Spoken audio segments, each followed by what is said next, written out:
এই না থলে। এ কি গিন্নি, না বলে কয়ে সকাল সকাল হাতে থলি ধরিয়ে দিলে যে? খেলা খেলা করে শুয়ে বসে ভালোই তো সময় কাটাচ্ছ, তবে এবার এটাও বুঝে নাও বাজারে না গেলে উনুন চলবে না, আর সেটা না হলে পেটও চলবে না। হ্যাঁ, সারাটা জীবন তো পরিশ্রম করেই কাটিয়ে দিলাম, এখন কদিন একটু শুয়ে বসে কাটাচ্ছি, সেটা আর তোমার ভালো লাগছে না বুঝি? হ্যাঁ, হচ্ছে না, এমন কুড়েমি করলে আর হাঁড়ি চড়বে না। হ্যাঁ, যাই, তবে মূলোটা বেগুনটা যা পাই তাই দিয়ে থলে ভরাই। চলে পরে আনবো তো আমরা, তুমি কেন যাবে গোপাল দাদা?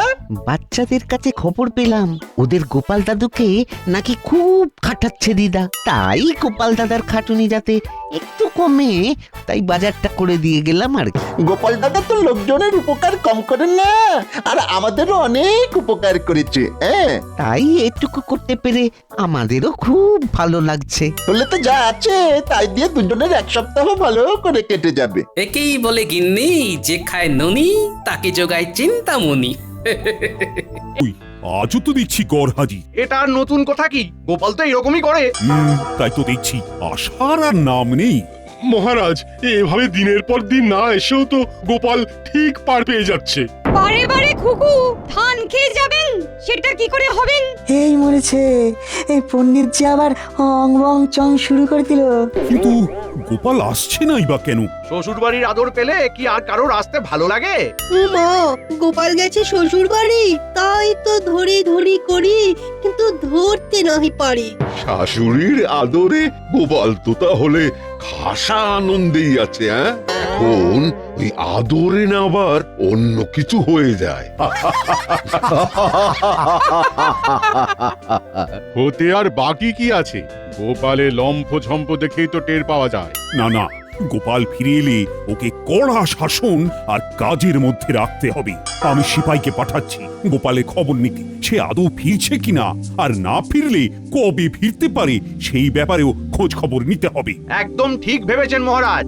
যাক, এবার গোপাল ফিরে এলেই জব্দ হবে।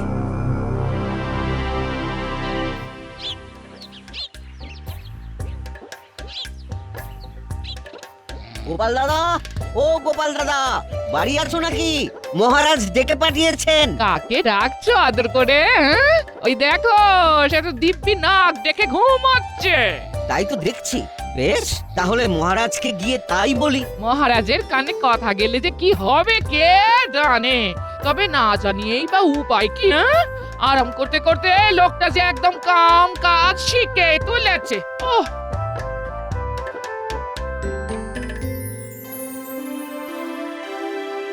কই কারুর কোনো কাজই তো তেমন জুত দেখতে পাচ্ছি না। আচ্ছা, সবার হলোটা কি? সে কি মহারাজ, একবার খতিয়ান নিয়েই দেখুন না, কাজ দেখে মুগ্ধ হয়ে যাবেন একদম। বটে, তা সেনাপতি তুমিই শুরু করো দেখি। মহারাজ, সিপাহীরা কিন্তু তৈরি আছে, বিপদ বুঝলেই পাই পাই করে ছুটবে, কেউ ধরতে পারবে না। তবে আমার গণনা বলছে এক্ষুনি তেমন কোনো বিপদের সম্ভাবনা নেই। তাই যাহা ইচ্ছা করি যেথা খুশি যাই। হ্যাঁ, আর নিয়ম করে রাজসভায় আসি যাই আর বেতন পাই। আমার কিন্তু কাজের বিরাম নেই মহারাজ, নিত্য নতুন গবেষণা আজকাল। হ্যাঁ, সেই সব গবেষণার ফলটা কি হচ্ছে? সবই তো বিফলে যাচ্ছে মনে হচ্ছে। গোপালটা তবু যাও বা কাজের ছিল, কিন্তু সেও তো শ্বশুর বাড়িতে গিয়ে বসে আছে। আছে মহারাজ, গোপাল দাদা আছে। সে তো থাকবেই, কিন্তু আছেটা কোথায়? গোপাল দাদা নিজের বাড়িতেই আছে আর নাক ডেকে ঘুমোচ্ছে। সাহস তো কম নয়। না না না না, গোপালকে আর মাফ করা যাবে না। ওরা কোনো শাস্তির কথা মাথায় আসছে নাকি মহারাজ? এখনো আসেনি, তবে এসে যাবে। রাজসভায় না এসে বাড়িতে বসে নাক ডাকার ফল গোপাল এবার একেবারে হাতে গরম পাবে। জানি তো এরকমই কিছু একটা হবে, তাই আমি ছুটে এলাম মহারাজ। এবারের মতো ওকে ক্ষমা করে দিন মহারাজ। ক্ষমা পরম ধর্ম বটে, কিন্তু এমন অপকর্ম করলে কি মাফ করা যায় মহারাজ? তাই তো বেশ একটু ভাবনায় পড়ে গেলাম এবার। উনি তো এতদিন ধরে আপনাকে বিভিন্ন রকম ভাবে সাহায্য করেছে না, তাই ওকে আর একটু সুযোগ দেওয়া হোক মহারাজ। আসলে শ্বশুর বাড়িতে গিয়েই আমার স্বামী না আরো অলস হয়ে পড়েছে। হ্যাঁ, একটু না অনেকটা, সেটা কি তুমি মেপে দেবে? না না না না, আমি কথা দিচ্ছি কয়েকদিনের মধ্যেই ওকে চটপটে করে রাজসভায় পাঠাবো আমি। হ্যাঁ, তাহলে দেখি কয়েকদিনের মধ্যে কিছু হয় নাকি। এবার আমার পালা, আমি শুরু করছি। আগডুম বাগডুম ঘোড়াডুম সাজে। আমি ছুটোছুটি করলে কি হবে? উনি একেবারে খোশ মেজাজে আছেন না? এটা তুমি ঠিক বলেছো দিদা, দাদুর মেজাজ একেবারে ফুরফুর করছে। দাদুর জন্য আজকে খেলা একেবারে জমে গেছে। তুমি আমাদের সঙ্গে এসে খেলো না দিদা। আমাকে কি আর তোর দাদু পেয়েছিস, হ্যাঁ, যে কাজকর্ম শিখে তুলে দিয়ে আগডুম বাগডুম খেলবো? হ্যাঁ? ক্ষতি কি গিন্নি? তুমিও শিং ভেঙে বাছুরের দলে ঢুকতেই পারো। আমার তো আর তোমার মতো ভীমরতি হয়নি। হ্যাঁ, নাও নাও দাদু, খেলা শুরু করো তো। দিদা এসেই না সব গুলিয়ে দিল। ও তুই যদি দাদু দাদু করিস, তবে দাদুর সঙ্গে বসে বসে না খেলে দাদুকে নিয়ে অন্তত হেঁটে চলে বেড়াতে তো পারিস। তোদের দাদু যে ঘরে বসে বসে কুঁড়ে হয়ে যাচ্ছে, সে খবর রাখিস? হ্যাঁ, সে হোক গে, আমরা থাকতে দাদুকে হাত পা নাড়াতে হবে কেন?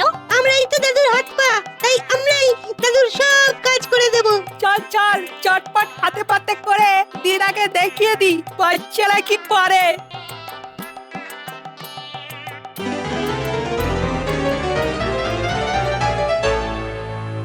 কি গিন্নি, কি বুঝছো? আমার ডান হাত বাঁ হাত কেমন কাজের হয়েছে নিজের চোখে দেখছো তো?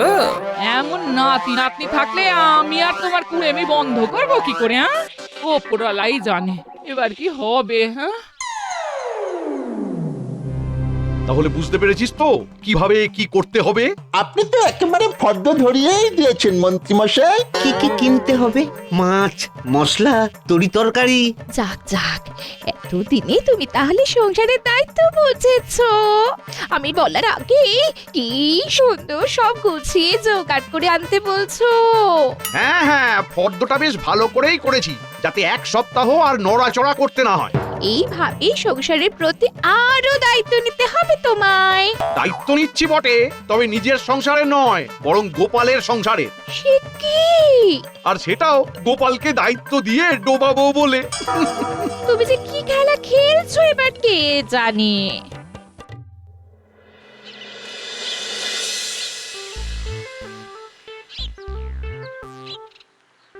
এই না থলে, কি গিন্নি, না বলে কয়ে সকাল সকাল হাতে থলি ধরিয়ে দিলে যে? খেলা খেলা করে শুয়ে বসে ভালোই তো সময় কাটাচ্ছ, তবে এবার এটাও বুঝে নাও, বাজারে না গেলে উনুন জ্বলবে না, আর সেটা না হলে পেটও চলবে না। হ্যাঁ, সারাটা জীবন তো পরিশ্রম করেই কাটিয়ে দিলাম, এখন কদিন একটু শুয়ে বসে কাটাচ্ছি, সেটা আর তোমার ভালো লাগছে না বুঝি? হ্যাঁ, না হচ্ছে না, এমন কুড়েমি করলে আর হাঁড়ি চড়বে না। হ্যাঁ, যাই, তবে মূলোটা বেগুনটা যা পাই তাই দিয়ে থলে ভরাই। চলে পরে আনবো তো আমরা, তুমি কেন যাবে গোপাল দাদা? বাচ্চাদের কাছে খবর পেলাম ওদের গোপাল দাদুকে নাকি খুব খাটাচ্ছে দিদা, তাই গোপাল দাদার খাটুনি যাতে একটু কমে, তাই বাজারটা করে দিয়ে গেলাম আর কি। গোপাল দাদা তো লোকজনের উপকার কম করেন না, আর আমাদেরও অনেক উপকার করেছে। হ্যাঁ, তাই এটুকু করতে পেরে আমাদেরও খুব ভালো লাগছে। বললে তো যা আছে তাই দিয়ে দুজনের এক সপ্তাহ ভালো করে কেটে যাবে। একেই বলে গিন্নি, যে খায় ননি তাকে যোগায় চিন্তামণি। এবার আমি সত্যি সত্যি হাল ছেড়ে দিলাম।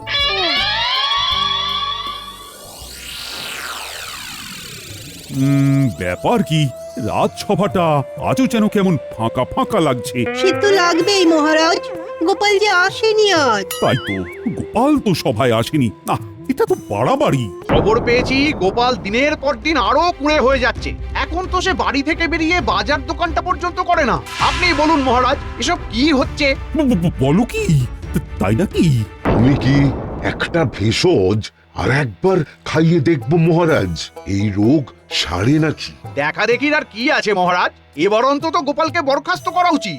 তার আগে আর একবার ভেবে দেখবেন না মহারাজ, আজ না হোক কাল যদি গোপাল আসে। তো তার জন্য কি বরণ ডালা সাজিয়ে বসে থাকবো আমি? তবু মহারাজ নিজে চোখে একবার দেখবেন নাকি সত্যি মিথ্যে আসলে কি? বেশ তো, তবে ব্যাপারটা কি হচ্ছে সেটা একবার নিজের চোখে দেখি, তারপর না হয় শাস্তি দেব। তেমন হলে বরখাস্তের চিঠি না হয় আমি একেবারে হাতে হাতেই ধরাবো গোপালকে। এবার অন্তত গোপালকে বরখাস্ত করা উচিত।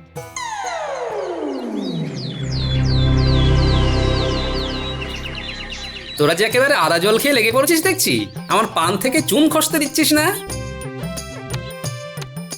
তুমি এখন হাত পা ছড়িয়ে বিশ্রাম নাও দাদু, আমরা তোমাকে ছেড়ে যাচ্ছি না। তুমি খালি বলবে কখন কি লাগবে, আর আমরা সঙ্গে সঙ্গে এইভাবেই তোমার কাছে সব হাজির করে দেব। না তোরা দেখছি সত্যি খুব কাজের হয়ে গেছিস, একটা কিচ্ছু তো 19-20 হতে দিচ্ছিস না। কিরকম কি বুঝছেন মহারাজ? পায়ের ওপর পা তুলে গোপাল কেমন আয়েশ করছে নিজের চোখেই দেখছেন। না না, এই সব দেখে আর সহ্য করা যায় না। চলো, যা হওয়ার এবারে একেবারে সামনাসামনি হবে। সে তো হতেই হবে, আর তার জন্যই তো কাঠখড় পুড়িয়েছি মহারাজ। তারপর গোপাল, তোমাকেও যেন বেজায় ক্লান্ত দেখাচ্ছে। তা শরীর আর চলছে না বুঝি? আরে আরে মহারাজ যে কি সৌভাগ্য আমার। সৌভাগ্য না দুর্ভাগ্য সেটা তো এক্ষুনি টের পাবে। এই যে শোনো গোপাল, তোমার এই ঘরে বসে বসে ডিমে তা দেওয়া আর নেওয়া যাচ্ছে না। আজ আমি একটা হেস্তনেস্ত করেই ছাড়বো। হেস্তনেস্ত নয় মহারাজ, বলুন বরখাস্ত। হ্যাঁ হ্যাঁ হ্যাঁ, মানে তাই, আমি একেবারে তৈরি হয়ে এসেছি। এই যখন এতটাই করলেন তখন আরেকটু করুন মহারাজ। আবার কি করব? মহারাজ আপনি পারেন ওকে কাজের মধ্যে ফেরাতে। ওকে একটা দায়িত্বশীল কাজ দিলেই সেই কাজ করতে গিয়ে ও একটু চন মনে হবে। আর এটাই একটা শেষ সুযোগ মহারাজ। আবার একটা সুযোগ? এতেও যদি ওর কোনো উন্নতি না হয় তাহলে মহারাজ আপনি যা শাস্তি দেবেন তাই ও মাথা পেতে নেবে। হ্যাঁ, ও গোপালের গিন্নি তো জ্বালিয়ে মারলো দেখছি। মহারাজ সবে গোপালকে বরখাস্ত করবে করবে করছেন, অমনি একবারে দরখাস্ত নিয়ে হাজির। উফ! বেশ, তাহলে আগামীকাল গোপাল তুমি একেবারে গিন্নিকে নিয়ে একবার সভায় হাজির হবে।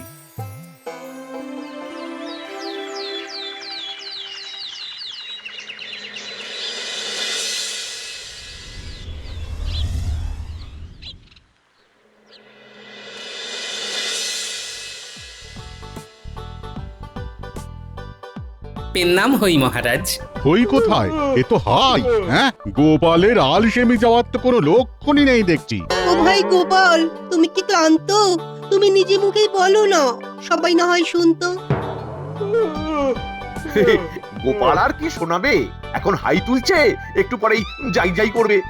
কারণ মহারাজ গোপালকে তাড়ালেন বলে।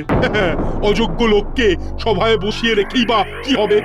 যাক, তুমি এসেছো তাহলে, কিন্তু গিন্নিকে সঙ্গে করে নিয়ে না এসে তুমি তো সেই আমার আদেশ অমান্যই করলে গোপাল। কেন মহারাজ?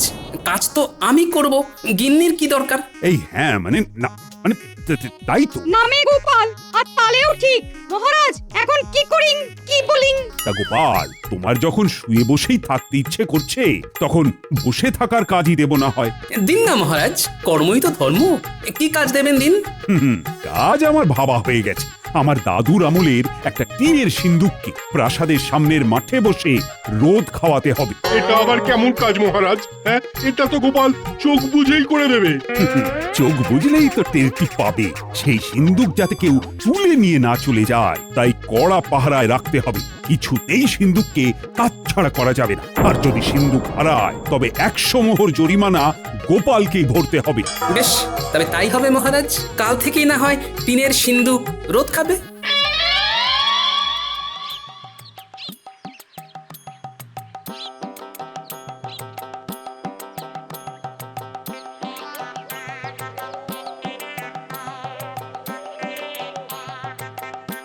কি গো, বলি কাজ করে মহারাজের মেজাজটা ঠিক করতে পারলে নাকি আবার জল ঢেলে দিয়ে এলে? কাজ আর এমন কি, ওই টিনের বাক্স রোদ খাওয়াতে হবে আর পাহারা দিতে হবে। দেখে দেখে মহারাজ কাজও একটা দিয়েছেন বটে। হ্যাঁ, সেটা না হয় ঠিক আছে, তবে বাক্স হারিয়ে গেলে 100 মোহর জরিমানা দেওয়ার ব্যাপারটা শুনেই তো নড়ে চড়ে বসতে হচ্ছে। সে আবার কি কথা? সেটাই তো আসল কথা গিন্নি। 10 মোহরে যে বাক্স পাওয়া যায় তার জন্য 100 মোহর জরিমানাটা যে মোটেই মানা যাচ্ছে না গিন্নি। আমাকে ভয় পাইয়ে দিতে মহারাজ জরিমানার পরিমাণটা বাড়িয়ে দিয়েছে। সে একরকম ভালোই করেছেন, এতেই কাজ হবে। তবে মহারাজও টের পাবেন জরিমানার কথা বলে তিনি আমাকে কত বড় একটা সুযোগ করে দিয়েছেন। আবার আবার কি প্যাঁচ কষছো বলো তো তুমি? হ্যাঁ, এখনো কষিনি, তবে কষে ফেলতে কতক্ষণ। তবে তার জন্যে বাচ্চাদের সঙ্গে নিতে হবে। যা হওয়ার কাল বেলা গড়ালেই দেখা যাবে।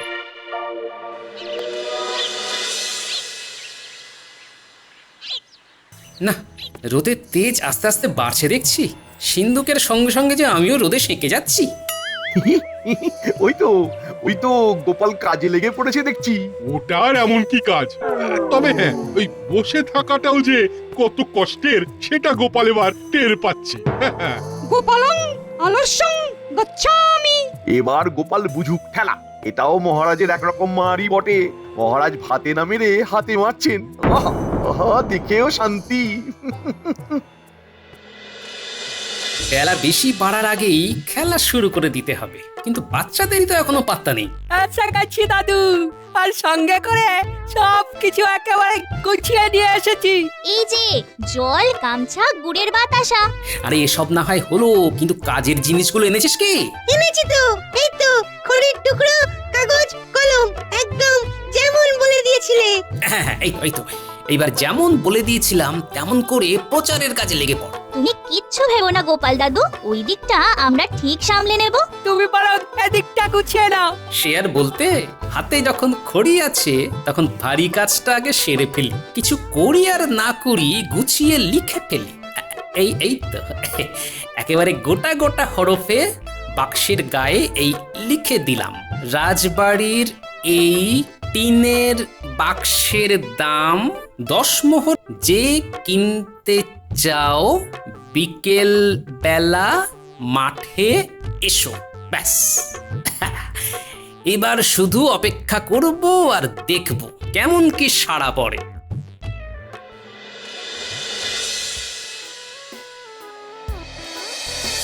ও মা, দেখো দেখো, মহারাজের মনি যেন ফুর্তি, মিটিমিটি হাসছেন, যেন ভাবছেন কত কি। সে তো হবেই সভাকবি, সে তো হবেই। মহারাজ যে অলস গোপালকে আচ্ছা করে ঘোল খাইয়ে দিয়েছেন এবারে। রোদে বসে থাকতে থাকতে গোপালের মাথাটাই না এবার খসে পড়ে। বুদ্ধিতে যে মহারাজ গোপালের থেকেও কম যান না সেটা দেখিয়ে দিলেন বটে। হ্যাঁ, বসে বসেও যে মাথার ঘাম পায়ে ফেলা যায় সেটা তাহলে এবার গোপাল জানলো। কি বলো সবাই? বলার আর কি আছে মহারাজ, আমরা তো যা দেখার নিজের চোখেই দেখে এলাম। হ্যাঁ, গোপাল তো যথা সময়ে এসেই সিন্দুক নিয়ে গেছে, এবার কদিন রাখুক না কাছে কাছে। আগে মহারাজ, বেশি দিন কি আর রাখার প্রয়োজন আছে? ওই রোদ গরম কি গোপালের সহ্য হবে? গোপাল কষ্ট পাবে বলছো? কষ্ট পেলে পাক মহারাজ, তবেই তো ওর আলসেমির স্বভাবটা নষ্ট হবে। তাহলে আমার চিন্তা ভাবনায় কোনো গলদ নেই, তাই তো? আমার এক টোটকায় অলস গোপাল এবার কাত হয়েছে।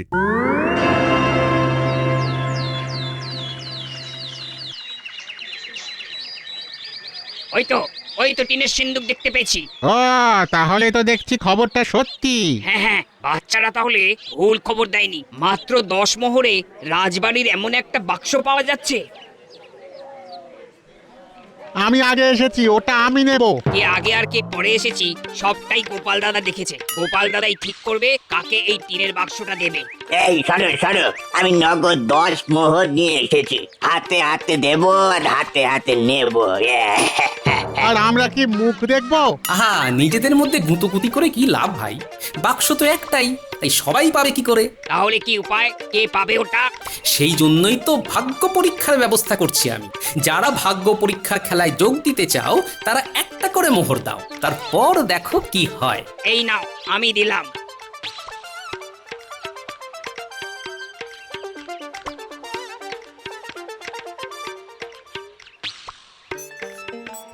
আমিও দিচ্ছি, আমার নামটা লিখে নাও। এই তো লিখে নিচ্ছি। একে একে দাও, একে একে। হ্যাঁ, কারোর নামই বাদ যাবে না। এবার মনে হচ্ছে সবার নামই লিখে ফেলেছি। নয় নয় করে 5 হলো মনে হচ্ছে। এবার তাহলে না হয় টিনের সিন্দুকে রাখা নাম থেকে ভাগ্যবান মালিকের নামটা তুলি। এই তো, এই যে গোটা গোটা করে লেখা আছে বটকৃষ্ণ বটব্যাল। এই যে আমি গো গোপাল দাদা, দাও টিনের সিন্দুকখানা দাও দেখি আমায়। সে তো দেবই, তার আগে বাকি 9টা মোহর যে দিতে হবে আমায়। এই যে দিচ্ছি। তাহলে আমাদের একটা করে মোহর ফেরত দিয়ে দাও এবার গোপাল দাদা। তা কি করে হয়? ভাগ্যের খেলা খেলতে গেলে ওরকম 1-8টা মোহর যে গচ্ছা দিতেই হয় ভাই। যাই,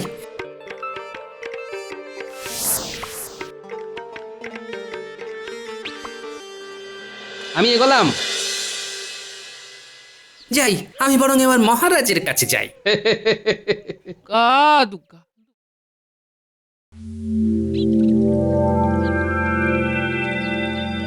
বেশ তো, তাহলে সভার কাজকর্ম আজকের মতো শেষ করি এখানে। আগে হ্যাঁ মহারাজ, শুভ কাজে আর দেরি করে লাভ কি? কিন্তু আমার যে একটা খবর দেওয়ার ছিল মহারাজ। হ্যাঁ, এই অবেলায় খবর? আচ্ছা, টিনের সিন্দুক ঠিকঠাক রোদ পেল কিনা সেটাই বলবে বুঝি। পাক আর না পাক, কালকে আবার রোদে দিতে হবে। আর এরকম এখন বেশ কদিন চলবে, তাই তো মহারাজ? হ্যাঁ, কিন্তু সিন্দুক তো নেই মহারাজ। নেই মানে? নেই মানে নেই, তবে তার জন্য এই যে 100 মোহর জরিমানা, সেটা একেবারে গুনে গুনে নিয়ে এসেছি মহারাজ। দেখলেন তো মহারাজ, হ্যাঁ গোপাল যে কোনো কমের নয় সেটা আরো একবার প্রমাণও হলো।